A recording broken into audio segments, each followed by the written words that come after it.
Welcome to the Chapter 49 podcast. Our podcast is we're actually recording this on the last day of August 2021, August 31, just before we begin the month of September. So we appreciate the fact that you're watching and listening. We are on, we have a video on YouTube, and we also have the audio portion we've had up ever since we started nearly a year and a half ago. So once again, we bring in our chapter president, Duncan Giles, to our Chapter 49 podcast. So Duncan, it's interesting. We had a podcast last Friday, and we're recording early this week just to fit our schedules. And guess what?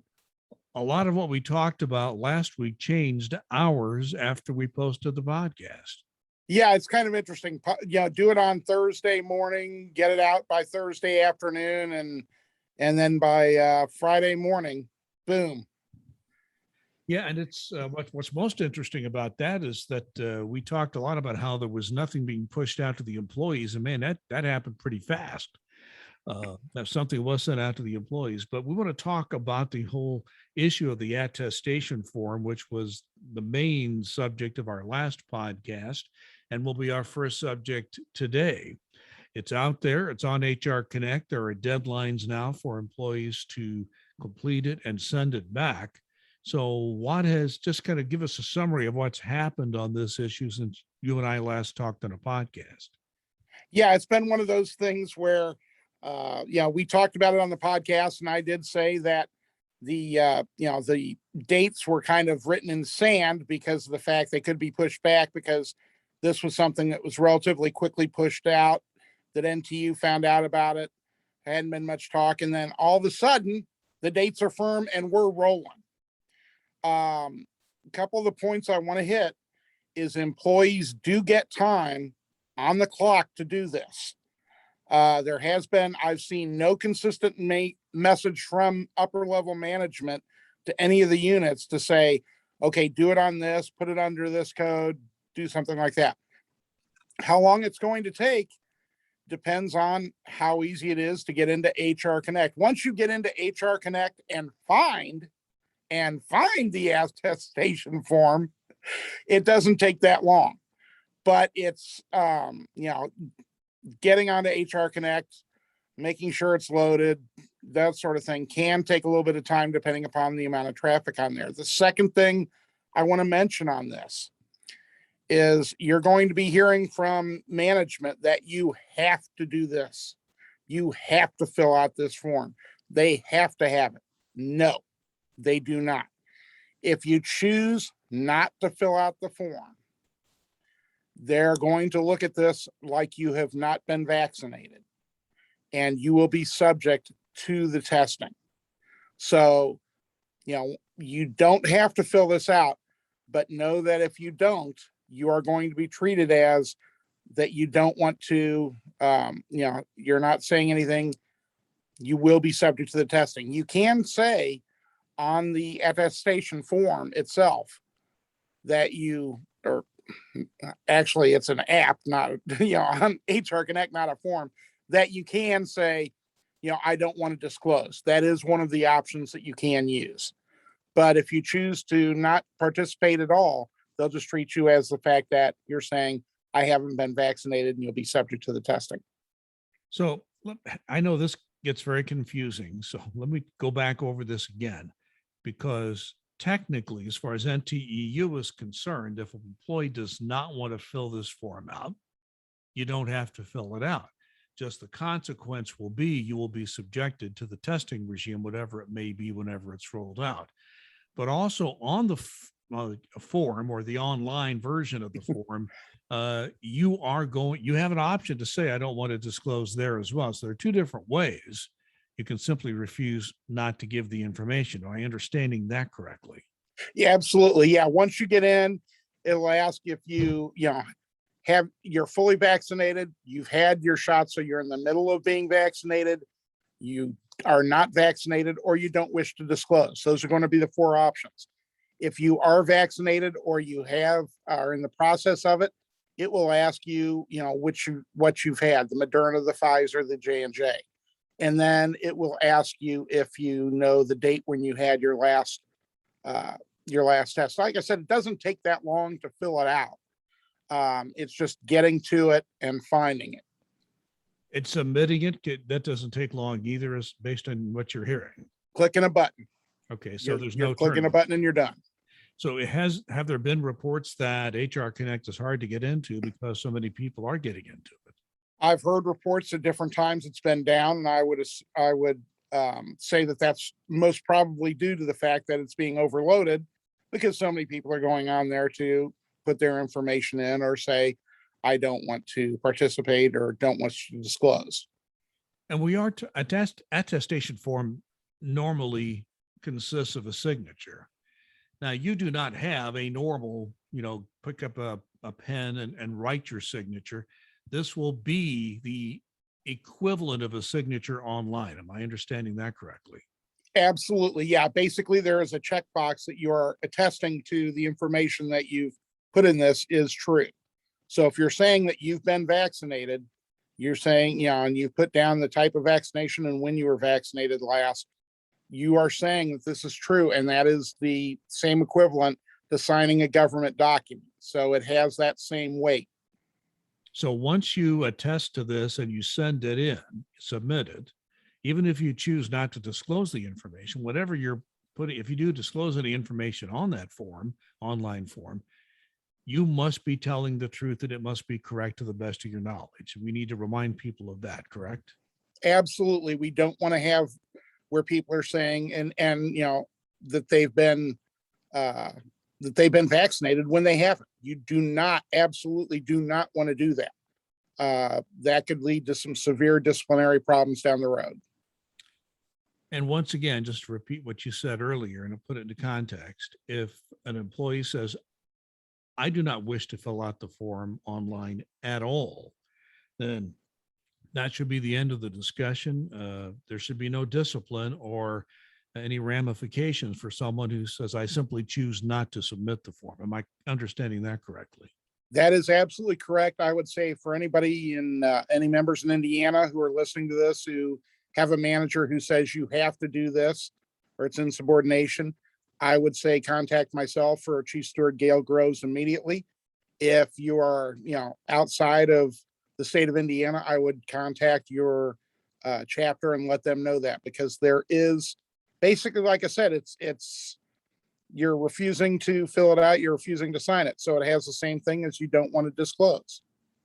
Yeah, there's an old saying in law that you own your own signature. You don't have to sign anything you don't want to sign. Sometimes there are implications to that. Right. I've seen people who refuse to sign their annual appraisal. Manager simply notes electronically or on paper, however it's done these days. Employee refuses to sign. It still has the same effect, but you are choosing not to sign. It is your choice. So I assume that general legal concept remains. That would be correct. Okay. Well, here's the other thing. If you attest to the fact that you are vaccinated and you give all the information correctly to the government, that's probably all you're going to have to deal with in terms of the whole system of vaccination. However, if you say I am not vaccinated, or if you say on the form I'm not going to disclose either way, or you fail to fill out the form by your own choice. So if you're doing anything but saying I am vaccinated and here's the details, you will be subjected to testing.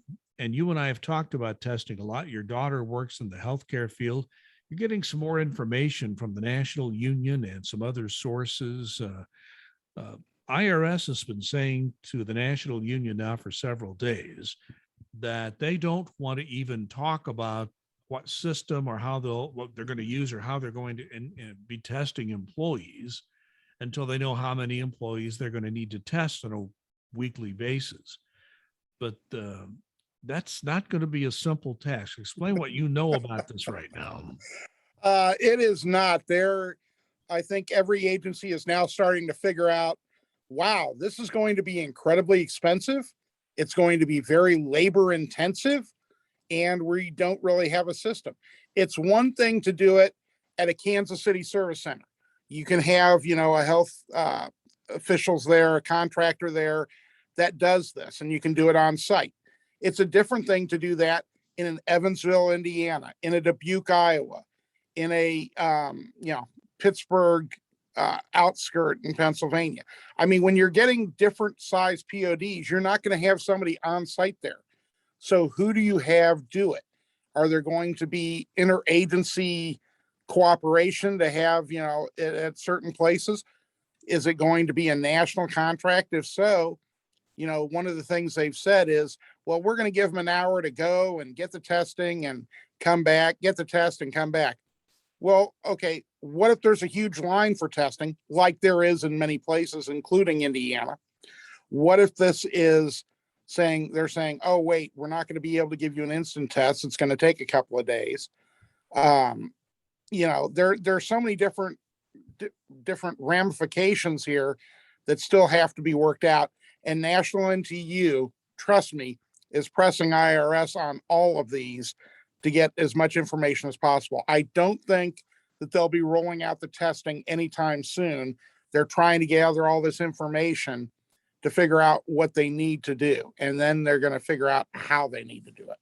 Well, I mean, what you're hearing and what the National Union has been discovering just through conversations, dealing with other agencies and other federal unions, and just looking at what data is out there, information is out there, we may be looking at weeks, some say months, before any protocol for testing could possibly be implemented. To me, that's amazing for the following reason. I mentioned this last time, but it's worth saying again.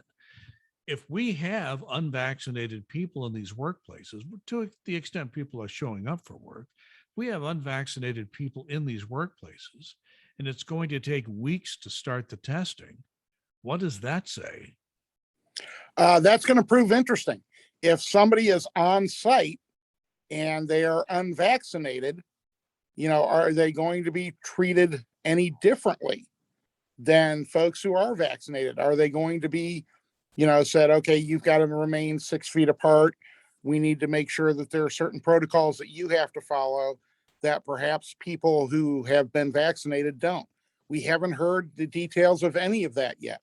Now, granted, we're still under an evacuation order, but there are large pockets, i.e. service centers, and to smaller extent call sites that have a great many people in their places of work. And I'm sure that they're going to be a decent percentage of unvaccinated employees that are there. So again, there are a lot of unanswered. We have some answers to some questions. We do know now. We didn't know last time. It was Thursday, not Friday. I think I was wrong on that. Last Thursday, when you and I talked, there was a pretty quick action by the management to roll this attestation form out. But as far as testing is concerned, this is going to be a hard lift, and I think that this is going to be difficult for the management in a number of ways. I did see an article just today that the United States Postal Service is now instructing all of their employees working in any workplace, and most of them do work in an office or, working in the workplace, not at home, that anyone working for USPS will be wearing a mask, vaccinated or unvaccinated. Now, could we be headed that direction? Well, we already are to a large extent, because right now they have said, if you are in a hot area, a high spread area for Delta, that you should be wearing a mask. When I step out of my office, I'm absolutely wearing a mask. To management's knowledge, if I'm in my office, I'm wearing a mask. That's the Schrodinger's cat type thing. So that's that we do have our podcast exception, right? Exactly. But I mean, that's in any workspace where you're in a hot area, you're supposed to be wearing your mask when you're around any people whatsoever. So that's already out there. I don't see that changing right now. I'm sorry, I didn't mean to interrupt you, but I saw a map yesterday which basically said every state in the union is a hot area for this variant. That's not very encouraging. No, Delta is out there and it's spreading, and it's continuing to spread because we do have so many unvaccinated people. People talk about the breakthrough stuff. and I'm not going to get into a large technical discussion, but yeah, no, no vaccination is perfect.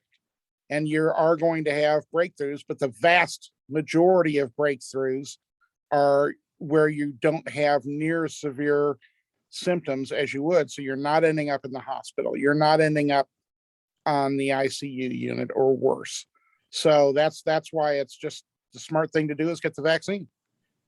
My local health department where I live here in Fishers, Indiana, revealed some statistics recently that if you catch COVID and you're unvaccinated, the chance of dying is like 1 out of 237. If you're vaccinated, the chances of dying are like 1 out of 18,700. To me, that says it all. Yeah, it does. It really does. It's just the numbers don't lie. And those who are unvaccinated are playing a very dangerous game of Russian roulette. Well, tied into all this is the evacuation order, and you already mentioned that. What the evacuation order means is that people who are on telework are on telework all the time. In most cases, some people might come into the office every now and then, but for the most part, the service would just assume you not come in the office if you can work at home effectively. So what that means is there's no requirement to come in to the office those 2 days every pay period the contract calls for, as long as there is an evacuation order in place. Just to give people a reminder here, it was just not several weeks. It was several weeks ago, not any other timeline, just several weeks ago, that every federal agency sent into their agency heads and OPM and the White House their plans for getting out of the evacuation orders. And as soon as those plans were in, that was when the variants started getting particularly difficult, particularly the Delta variant became very dangerous. And it appears that there's no action in sight on that. So I think the one thing that you would like to mention here, the status of this evacuation order, which impacts a lot of people, their ability to work at home all the time in many cases. At this time, do we foresee a time in the near future when that evacuation order might be lifted or amended? No. The quick answer to that is no. IRS is going to give 30 days notice to employees before they recall them from working at home to working in the office, depending upon their telework schedule. But right now, I can tell you for a fact, if somebody says, I know when the evacuation order is going to be lifted for the IRS, they're a liar, because nobody knows how long Delta is going to be like this. Delta burns through a lot of area and goes through quickly, but the remnants of it are out there and it keeps passing from one person to another. So we just don't know at this point. The only thing we do know is there'll be 30 days notice. Let's move on to the pay raise. The pay raise still is in process. The president has signed a document that basically says he's in favor of a 2.7% increase unless the Congress comes up with another number. That's what it will be. And there are some people in Congress and some people then TEU are pushing for a 3.2% increase. That's a longer shot, but that effort's still out there. And I think the one thing I want to say, and again, it's not finished, it's not a done deal. That seems to be the most likely figure, is a 2.7% increase. That is an average increase. And let me say, you might want to talk about how most of Indiana is in the rest of the U.S., which will get sadly a lower increase. We have the Indianapolis metro area, and of course our people in Merrillville who were tied into the Chicago pay situation. So even though that 2.7% is out there, you may get more or less than that. Exactly. So yeah, the base is going to be 2.2% with a 0.5% for locality pay. So as you mentioned, the folks who are in the rest of the U.S. who are not tied to these metropolitan areas that get a little bit more due to a higher cost of living are going to be getting, less than 2.7%. Indianapolis will probably be getting just below 2.7%. You're talking, your places like Maryville, which is tied to Chicago, your San Francisco's, your Washington, D.C.'s, they're going to be looking at a higher amount just because the cost of living is higher there. So we know everybody's going to get at least 2.2. The 0.5% is going to be in play depending upon what area you're in, rest of the U.S. or a particular metropolitan area. You know, Duncan, years ago, somebody asked me about how that is figured. Is it cost of living or cost of something else? I looked into this, and when locality pay began many years ago, and I don't know if it's still the case, I think it is, that this is really not tied to the cost of living. It's tied to the cost of labor. And I always wondered why, for instance, Houston, Texas got so much of a larger increase than other parts of the country. It is because so much of the oil industry is headquartered there, and they had these highly paid engineers that work for the oil industry, and that just jumps up the cost of labor in that community. So you may think it should be cost of living. That's kind of indirectly a part of it, but generally, that calculation is done based on the cost of labor, which I always found interesting. That is interesting.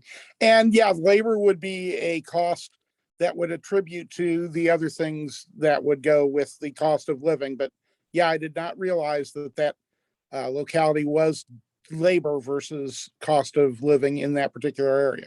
Yeah, because San Francisco has a higher cost of living than Houston, but Houston sometimes often has a higher raise because of the fact that the cost of labor is risen by the certain sectors of the labor market, which I had to look into that several years ago, which I found, everybody assumed it was cost of living, as I did, until I dug deep into it. But, okay, cost of labor, that makes a little more sense. Well, the way the cost of labor is going up across the country, it should be a little bit higher than for everybody. Yeah, you would think so. Yeah, that is true. I mean, people are making more money than ever before, and that's long overdue, but that's a whole other issue there. So at this point, the 2.7% is looks like that's the most likely one. You may get more or less than that wherever you live and happen to work, wherever your post of duty is located. I should be specific about that, but we're watching that.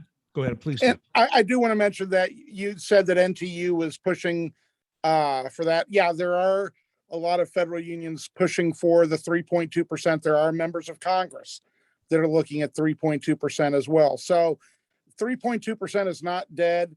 You know, if you want to, on your own time and using your own equipment, contact your congressperson or senator and ask about that. Absolutely. Yeah, nothing. That is your right as a citizen to do that. Just make sure you do it without getting into any issues with the Catch Act, and that's what you're referring to there. Just exactly. Make sure you do it on your own time, your own equipment, and that's perfectly legal. Just don't do it while you're working or on the government's equipment or software. That's the basic rule. We always try to remind people of that. So let's move on to something else. We have talked about this many times because you were on the a permanent member of the national group from NTEU that negotiated the national agreement extension, which technically begins on October 1st, although I think you've said a few things will actually be phased in before that. For the most part, it will be October 1st for most of the provisions in that contract. And you feel you negotiated a very good and fair contract for employees. We've talked about that at length. It's been ratified by Chapter 49 in a meeting. It's now been ratified by enough local chapters that the union has ratified it, which means that the management's already agreed to it. There's one more hurdle we have to go and have to clear to get this all done for sure. And tell us what that hurdle is. That's one of my favorites. Yeah, all the chapters that took ratification votes, and I believe the vast majority, if not all IRS chapters did that. Every single chapter voted to ratify this contract, which is a good sign, in which they should have. So like I say, we agreed to it at the table. The chapters have agreed to it. Now we come to the infamous agency head review. And that's when a couple of attorneys in the Department of Treasury get to take a look at this and see if it meets their standards. And that's always something interesting. I particularly enjoy it when they come back and object to something that's been in the contract for 15, 20 years. That's always fun. Hopefully we will not have a large amount of issues. Hopefully it'll just be some wordsmithing there's always at least a little bit of wordsmithing. And as long as it doesn't change the intent or the meaning of the articles, that's to be expected. But anything more than that, that usually causes a problem. But I really can't foresee it in this instance. So we'll keep people up to date. You will do that. I will do it on this podcast and at our Facebook page. If you want to follow or like our Facebook page, just go onto Facebook and you can search NTEU Chapter 49 Indiana, and we'll send updates on issues like that and others as well. One last thing I want to talk about, and this came from a source that covers federal employee issues. There's a committee in the House of Representatives dealing with the Defense Department that is moving forward with something called the Annual Defense Policy Bill, which is very important as to how the Defense Department is run. It is, I think, still the largest agency in the executive branch in terms of size, and it has the biggest civilian workforce as well as uniform people. That policy bill coming out of the House committee would repeal something called the 2-year probationary period, which has been in the law for a very long time for almost the entire civilian federal workforce. What it would say is that all the new hires at defense, instead of a 2-year probationary period, now would have a 1-year probationary period. That's a very important issue because all the contract provisions in a union contract do not take effect until you have finished your probation period. That 2-year probation period is extremely long, especially compared to the private sector, where quite often that's a 90-day period. 1 year is even a long time, and the federal government has had 2 years for a very, very long time.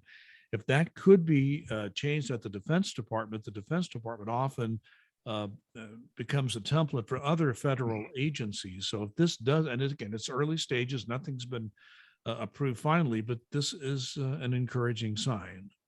Absolutely. Yeah, there are some positions, many positions here in the IRS that do have a 2-year probationary period. And that was it. It used to be 1, then it increased to 2. So I'm with you.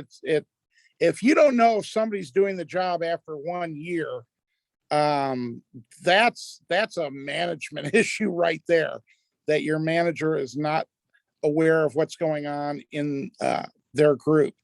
Because at 1 year, you should have a pretty good handle on someone's ability to do the particular job.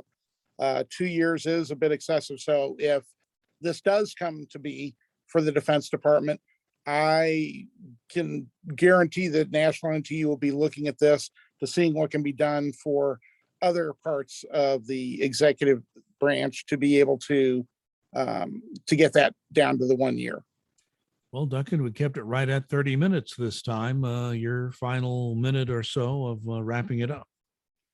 I just want everybody to take care of themselves. And, whether it's, you folks know that if you've listened or seen this podcast, you know that I'm very pro-vaccine, pro-health though as well. I just had my annual physical last Friday. The doctor did tell me I'm still alive, which, amazed both of us.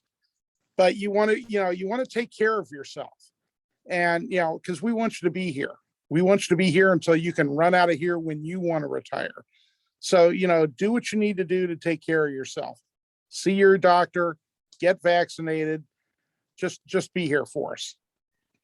Yes, Duncan. I've been retired 10 years and I'm still here. I had my annual physical a few weeks before yours, and the doctor said I'm going to be around for a little while. So I guess. My doctor didn't make any promises. My doctor was retiring in a month. So she just was like, this was her great accomplishment. I've been going to her for 30 years, longest relationship with a woman I've ever had. And, she's just amazed. And I told her she should get an award for keeping me alive all these years. Well, she should. And my doctor should be a candidate for the same award, to be honest.